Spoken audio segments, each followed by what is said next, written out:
tayo ngayon sa Ayala Malls sa Bonifacio. So, may meet up tayong bayan ng Tagoyang Aqua Racer Pepsi WAEY 201F 43mm GMT caliper 7.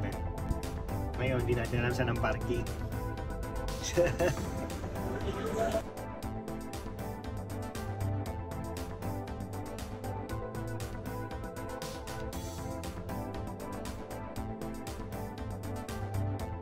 Good afternoon na mga karelo. Kasama natin Sir Joseph, ang repeat buyer na natin. Yes po. Taga Novaliches. Ayun. Pangilang relo niyo sa akin? Pangalawa, pangatlo? Pangatlo. Pangatlo na po, no? Ganda ni Sir. Wow! Pepsi. Tagoya. Sir, check mo muna para... Hindi na kailangan pa-check o check pagka sa'yo nang galing.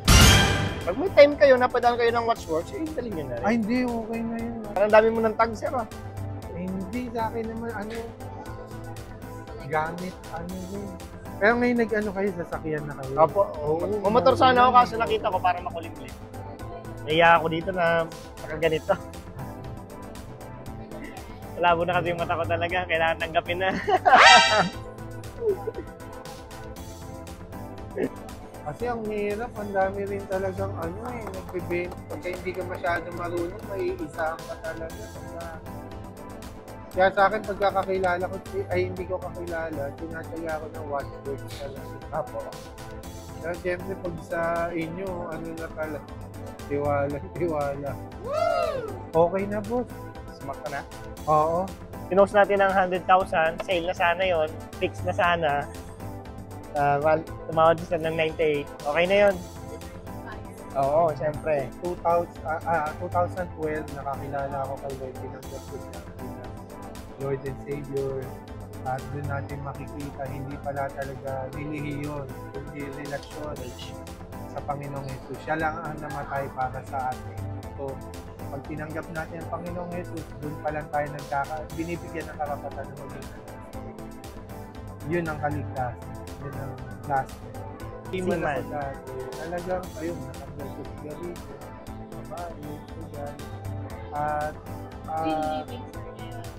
tsaka kumbaga, doon ko naranasan lang na tunay at buhay sila. Kasi marami sa atin nagpo-pray, pero parang hindi natin nararanasan.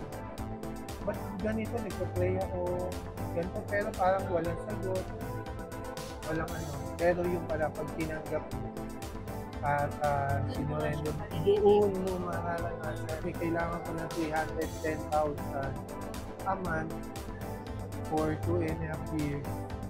Halos sa interest lang napupunta yun sa laki. Hindi na namin alam ng usawa kung paano namin gagawin. Pero hindi ko rin alam ngayon kung paano namin nabayaran.